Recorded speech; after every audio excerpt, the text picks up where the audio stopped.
Hello বন্ধুরা, আজ বাজার থেকে নিহেরে মাছ নিয়ে এসছে। নিহেরে মাছের ঝাল করে আমি দেখাবো একটা নতুন পদ্ধতিতে। হ্যাঁ, সব রকম একসাথে মিশিয়ে নিতে হবে। হ্যাঁ, নিহেরে মাছ নিয়েছি, এখানে আলু নিয়েছি, সর্ষের তেল দিয়ে দিয়েছি, পেঁয়াজ দিয়েছি, আদা দিয়েছি, দেখো লঙ্কা বাটা দিয়েছি, রসুন বাটা দিয়েছি, এখানটায় হলুদ গুঁড়ো আছে, নুন আছে, জিরে আছে, ধনে আছে। হ্যাঁ, সব রকম দিয়েছি। এবারে একটু লেবুও দিয়েছি, লেবুটাকেও এর সাথে মিশিয়ে নিতে হবে। হ্যাঁ, লেবুর রস দিয়ে একটু দিয়ে সবগুলোকে একসাথে মিশিয়ে নেব। তারপর কড়াতে দিয়ে দেবো, যখন তখন আবার দেখাবো।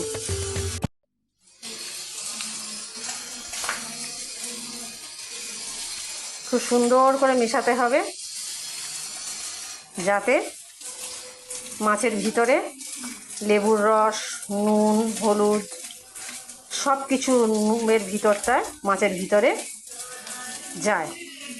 জন্য ভালো করে ম্যারিনেটটা আমাদের করে নিতে হবে।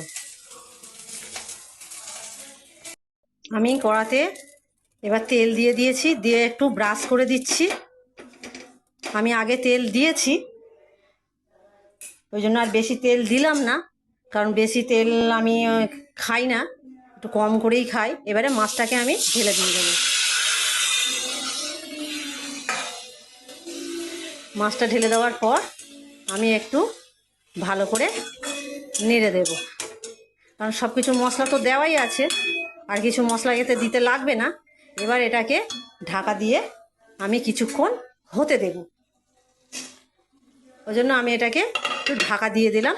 কিছুক্ষণ পরে আবার আমি আপনাদের কাছে দেখাচ্ছি।